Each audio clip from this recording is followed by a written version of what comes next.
Ene nthi kaunti ya Makueni nimenda ateti vanthi ya Kenya kumanthia mwika mawia na kwika kwiyukilya kiokwati vandu vakumaiva mbesa kulwa nduthi mupanoni sya kiuteti.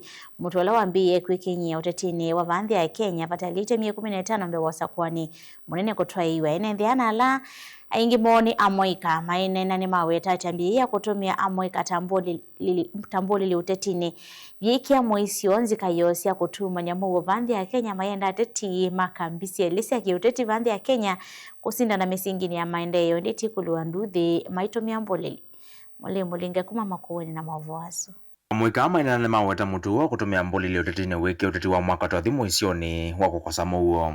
Ni kweli ya kwamba hizi vurugu zinaletwa na wanasiasa.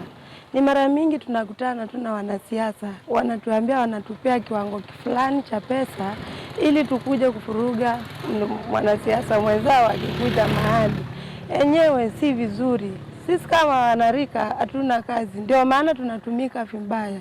Mimi nauliza serikali yetu ikaweze kututafutia kazi ili tuache kutumika vibaya. Kama vile mimi kama mama, saa zingine naongopanga kuenda kwa mikutano. Ni kweli nataka nisikize sera za mwenye amekuja, lakini nahofia. Juu kunaweza kuwa kuna vijana wenzangu wametumwa wakuja kutufuruga huko kwa siasa. Si vizuri. Kwa hivyo wanasiasa na waomba muangalie. Mwache kulipa wanarika ili waharibu mikutano za wengine. Chenye naomba ni mtupatie kazi.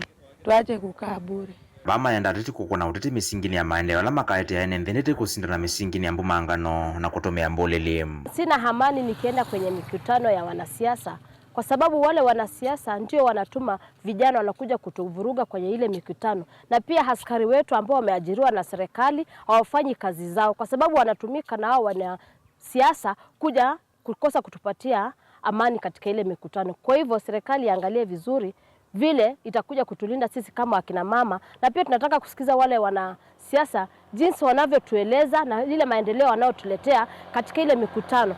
Kwa hivyo hao vijana ambao wanatumwa gunsu wakuja kutuvuruga kwenye mikutano yetu tunakataa na hiyo mjadala yao. Vijana watafutiwe kazi ili wache kukua idle, ndio wanasiasa wasipate nafasi ya kuwalipa kuja kutuvuruga kwenye mikutano yetu. Yolo wakima yenda mwika kumandwa mnyana mauya vandu vakune wandawasi ya kumila na mbesa nini kutuika mboleli siasani. Mimi kama mama wanaogopa kwenda mikutano ya watu wa siasa juu ukiwa pale kwa mkutano huo uko na uoga mwingi.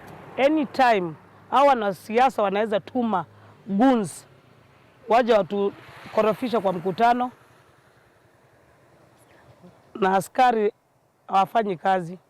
Ingine polisi na waomba wakuwe wanafanya kazi. Wangekuwa wanafanya kazi, hatungekuwa tunapata nafasi ya kuenda kufuruga wengine.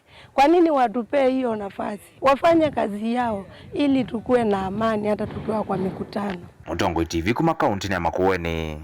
Nyenetwa Mulei Mulinge.